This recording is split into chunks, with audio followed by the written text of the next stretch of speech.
Hi everyone, my name is Sydney Booker, and we did our group presentation on the Stick Up Kids by Randall Contreras. He's the author of the book, but he's also the main character in the book. He grew up in the South Bronx in the 1980s during a time when the community was devastated by cuts in social services, a rise in abandonment and arson, and a rise of the cocaine era. For the book, he returns to the South Bronx to give a sociological view of the community.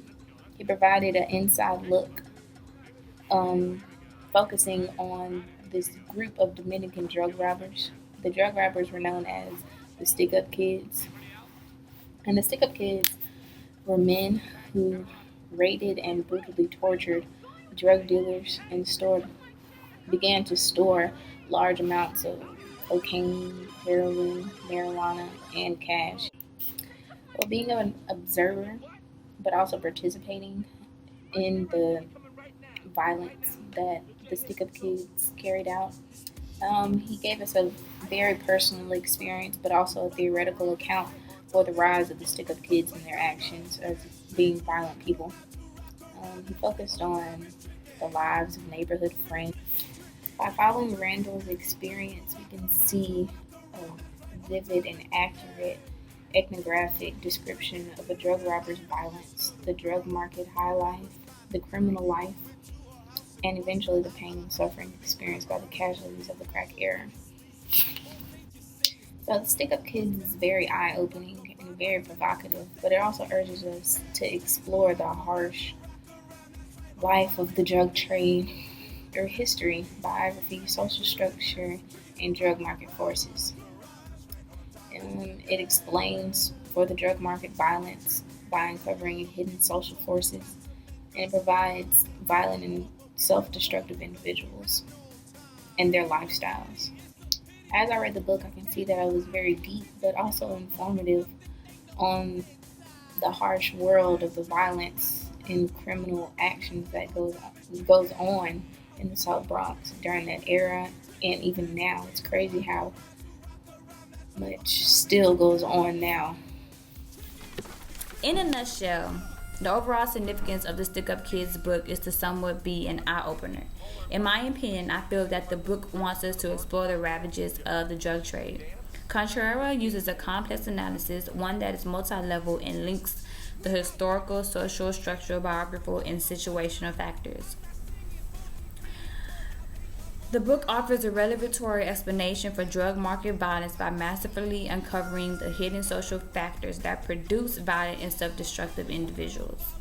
The author offers both a personal and theoretical account for the rise of the Stick Up Kids and their violence. In this book, we witness the trickery and tactics of robbing drug dealers, torturing them to reveal their money stash, and the talking emotions by which all this is normalized. By this, the author gets us closer to the life world of violent professional criminals. And his involvement in this book gives him even more credibility on what he's explaining. The book can give insight to young people who are living that life currently or on the verge of entering the world of drugs and violence and robbery. In the Stick Up Kids, it discusses what drives some men to this brutal form of crime. And what's explained is straightforward, and in passages that suggest that their structural circumstances leave them little to no choice in entering the life of crime. The book is divided into three parts, each part dedicated to important factors that show how the boys became Stick Up Kids and accomplished drug robbery and violence. In part one, Contreras situates his study participants with the broader historical context of New York City and the South Bronx and the rise of crack cocaine. This is significant because it allows readers to better understand social, political, and structural factors such as neglect from the local city government, lack of economic and or educational resources, and even a rise in unemployment. The author intertwines biographies of his study participants in this structural shifts and unique historical moment to show the participants and how they became drug dealers, like many disenfranchised urban, racial, and ethnic minority groups around the world. Contreras then shows the decline of the crack market spelled economic doom for the successful crack dealers. This is important I mean, this is an important moment of the book because I think this is when they experienced a strain and they created a reputation of being violent now. They're violent stick-up kids. And the part when they started committing violence or brutality is significant because it poses a serious challenge to existing research to street crime, which focuses exclusively on street culture and emotions to explain violence. Contreras highlights the important role of large shifts in illegal drug markets and how access to particular crimes influence residents engaging in illegal activities. Part 2 is significant because the author reveals how social structure shapes and informs a drug robbery's organization, planning, execution, and aftermath. For instance, he shows how these men demonstrate or perform masculinity through the female accomplice, which I think they called the girl in the book, using sexist and exploitive logic as well as stereotypes. They often mistreated her, kept her in the dark about drug robberies. They even cheated her out of her money. He demonstrates how masculinity appears during the torture process when drug robbers perceive the resistance of drug dealers as a manhood contest. This then leads to emasculating forms of violence, a long-lasting form of emasculation. All of this, Contreras adds another dimension of violence, which is emotions. It not only shows how drug robbers use emotional momentum to harness violence and accomplish drug robberies, but also how notions of manhood inform these emotions and lead to escalating brutality. His linking of social structure, emotions, and violence during the immediacy of drug robbery is significantly informative. In part 3, Contreras examines their dismissal experience in the legal world, the burden of their criminal records, and their unending desire to achieve the grandest version of the American dream. His analysis provides a close-up look into the vulnerability of these drug market participants, one that shows how their struggles to achieve respect, status, and profit that results into the stick-up kids down a spiral of violence and self-destruction. Overall, what is particularly unique and compelling for this book is Contreras' discussion about his biography as a former stick-up kid and his insider approach towards researching the violence that stems the illicit drug market. Here he discusses his biography as a former but failed crack cocaine dealer and how being an insider shapes and influences theoretical framing and analysis. He informs readers of how he experienced a standpoint crisis of how he worried about whether or not to reveal his previous drug dealing activities and neighborhood drug market ties to an audience of upper middle class academics.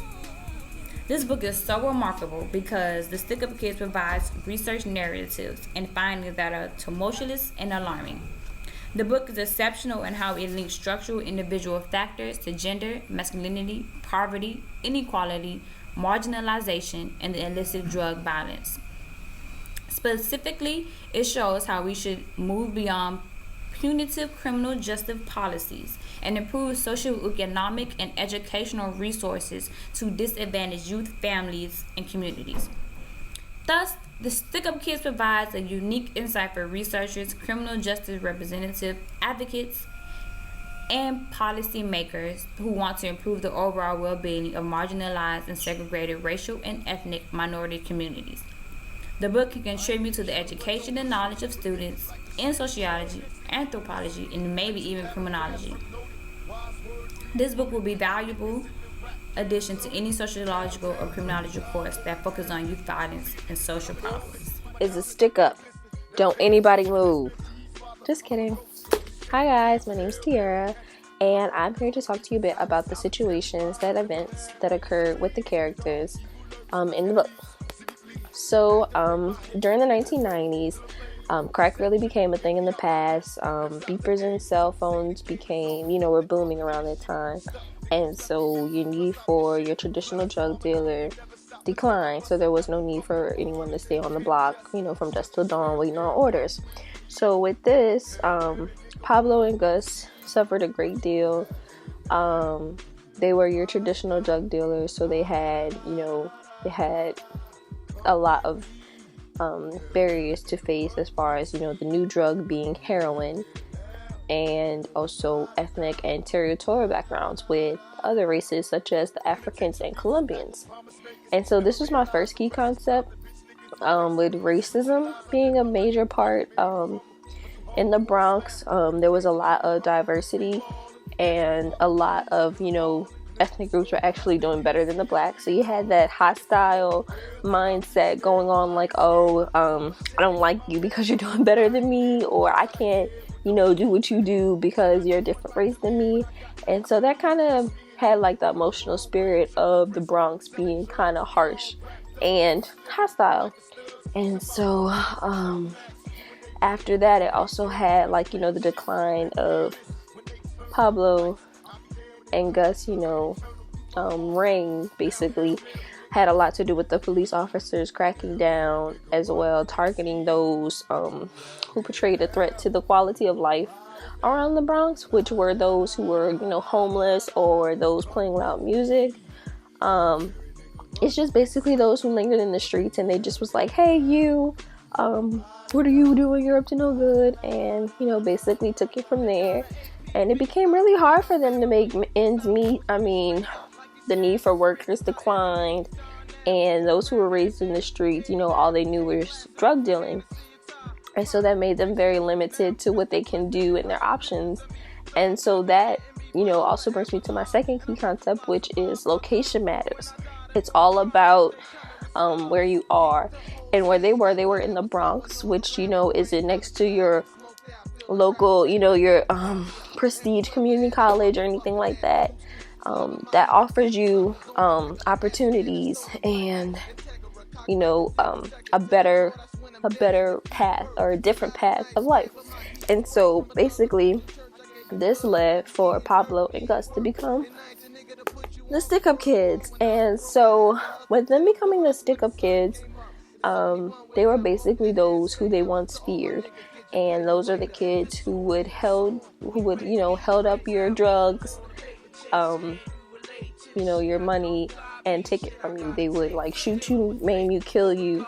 They had they had a saying that was like, que no tienen madres.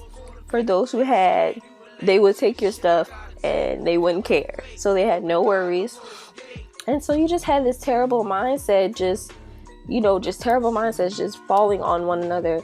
And the sad thing was that they all wanted, the American dream, to have capitalistic success. So basically, their mindset of stealing was basically a long shot. But in the moment of, when you're on your last, you have like doubt, you're angry because you can't make any money. All they knew was drug dealing. So that's all they could do. Is drug dealing, and since they didn't have drug dealing anymore, all they could do was steal from those who had. And so it was just basically they were going on a path of destruction. And so that's that. And so with the stick-up kids, you have a new character introduced. Her name's Melissa, and she becomes a stick-up kid. And with her, you see another key concept, which is the ideology of, separate spheres, which is established with her mother and father positions in her life. She was used to seeing, the woman take care of the house, be a stay-home mom, and the father would go out and handle the living expenses with the apartment complex and, business-wise.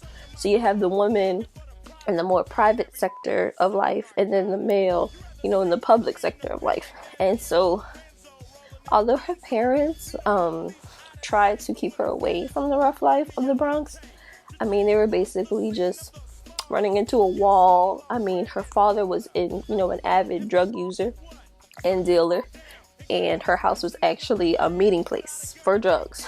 So you had that. And so unfortunately, Melissa, by the age of, I think I want to say 12, she was just a product of her environment. And her father, she just, from her father, seeing her father, her father figure, just do what he did. And then your brother, she was basically around it her whole life. So, that's basically what she knew and all she knew. And so, she claims herself to be a pothead. And with this, she used as reasoning as to why she skipped classes, why, she didn't do well at school. She claimed it was because she was a pothead. So she had that, excuse to rest on. And so then after she graduated, she had a terrible job experience where she experienced sexual harassment. And, you know, just because I guess she had such limited, you know, availability, or like, you know, limited exposure to the job force, she didn't know that, you know, there everywhere she goes isn't, you know, she doesn't always have to experience sexual harassment. There's like, you know, solutions for that. And so what she did was she became a stripper. And from that, she has a mindset of, you know, being a trickster and, you know, getting money fast, which was basically the mindset of the majority of those in the Bronx, you know, to get money fast, any means necessary. And if you have to trick somebody out of it, steal it, kill them by any means necessary. And so that's how she got introduced to Pablo and Gus. And so she became what you call the seducer. And so what she would do was she would lure the drug dealers away from their friends. And this is where you also see another key concept of masculinity being actually a downfall to some men, because they see, you know, this pretty woman or the appearance of sexual desires and stuff like that, and they use it as their advantage. And when they would go off with Melissa, the stick-up kids would take care of the rest once they're alone. And so they would kill them, you know, or torture them, you know, for their money. And so they use this as means to emphasize their masculinity to their peers. Like they use that, you know, how men be like, oh, there's this beautiful girl, I gotta get her. You know, they're with their guy friends and stuff like that. And so they use that idea of sexual desires to just trap them. And so that's basically about it for Melissa character. And so basically throughout the whole book, you have this basic need for rags to riches story, and the need to obtain it by any means, and that if some laws are broken, that's okay, as long as you get money, because that's the only thing that matters, is money and surviving and eating and being able to, you know, provide for those who, you know, who your family. And so basically, I mean, you have they are aware of, you know, of the American dream, and that's to like get money and be successful. And this kind of leads the vulnerable consumer, such as, you know, Pablo and Gus and the rest of them, to be misled and rather push towards a downward spiral. Because, I mean, this is where, you know, another concept matters. It's like where class really does matter. I mean, you're telling someone who's like in the poor class, oh yeah, you need to get money. Yeah, everything's fine. Just do this, work really hard. But in the end, they're not getting they're not getting at all like any money, and then they don't have anything else to do because they're so limited. I mean, there's only so much that they can do. And so so Pablo and Gus felt as long as they were bettering themselves, everything was okay. And another great additional concept I found was to be the heterosexual activity. Pablo and Gus, with their means to, you know, establish more effective means of torturing, they tried, you know, electricity, and they also attempted to use like masculinity, take masculinity away from the guy. So what they would do is they would, you know, have accusations of rape or gay activity, and they use that as a means of torturing. And in their, you know, mindset, there's like nothing worse than being gay or being thought of as any kind of gay activity. And so this was kind of interesting because, you know, they kind of took from what the government is doing. So like they mentioned in the book, you know, how like the government did what they did to the Arab tourists, which was like, you know, strip them naked and had them position themselves in ways of anal penetration, and use that as like, oh, we're gonna show these pictures to people, you know, if you know, do anything bad or anything like that.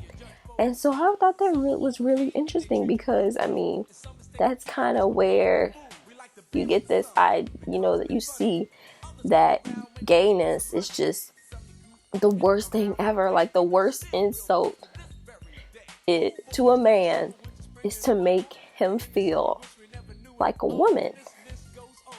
And you're like, what's wrong with being a woman? But I mean, there's a lot of, complex, situations with that. But I just thought that was really interesting as well. And that's all I have for you guys, for my part. And I hope you enjoyed it. Hello, my name is Patrick Walker, and I'm here to give a final synopsis of The Stick-Up Kids. This book is once a detailed, stomach-churning account of extreme violence and solid piece of social science research that makes a number of important contributions to our understanding of how violence is situated in structural and situational contexts. Balancing these two conflicting modes of representation was apparently no easy task, yet the outcome vindicates the struggle. The author's intense personal involvement in the social world he portrays comes to unpressed and inconstructive tension with his equally intense determination to situate and interpret his material through classic and current sociological theory. The setting for the research is Dominican neighborhoods of New York City in the late 1990s and 2000s, as the crack epidemic and its opportunities for criminal enterprise gained importance. The author watched, hung out, and as he became an inspiring sociologist, systematically recorded the activities and personal situations of friends he had known growing up. These young men related to the opportunities for fast money from crack dealing by moving into a closely related field of criminal enterprise, robbing drug dealers, where violence was the core rather than an occasional hazard of the enterprise. The Stick-Up Kids practiced not just garden variety robbery of drug dealers, but premeditated torture with a fully developed and self-conscientious set of physical and psychological techniques. The reader learns that there are specific ways that even the most hardened criminals can be coerced into divulging how to access their drugs and cash. The accounts recorded by the author are graphic and sickening, as convincing examples of human depravity as can be found in academic, journalistic, and historical sources. The author is aware of and discusses with passion and intelligence two dilemmas when dealing with the kind of material as a social scientist. One is ethics and the other is representation. The ethical problem is whether he was complicit in any way in the brutality so freely drawn to him by his study participants. Although he reports that he mostly, as used in page 15, conformed to accept norms of protection of human subjects by avoiding knowledge of specific details of place and time, he also discusses one specific incident in which his own interviewing may have caused him harm by triggering an episode of intimate partner abuse. The issues here were more difficult to recognize and frame. The discussion of these problems in methodological terms is an early highlight of the work. The author describes being caught between two kinds of challenge to his credibility. Either adopt the neutral, distant tone of academic discourse and betray his living roots, or sail too close to the social world that he is describing and risks being categorized as a cowboy ethnographer, one who flaunts his emergence in the world at the expense of scientific objectivity. The interesting thing about this dilemma is that this extreme example constitutes an outlier that casts light on a spectrum in which everyone has a position.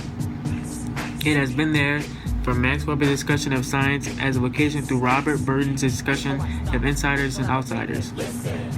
There is, of course, no one correct solution to this problem. This book brings the awareness to one might hope will increasingly be a social science in which those who have experienced marginalization become full participants. Making its way through the shoals of ethical and representational dilemmas, what then does the book accomplish in terms of addition to knowledge? First, there are the substantive findings, including the way these patterns of extreme violence were embedded in the time and place, and especially the situational analysis of social logic of these types of torture.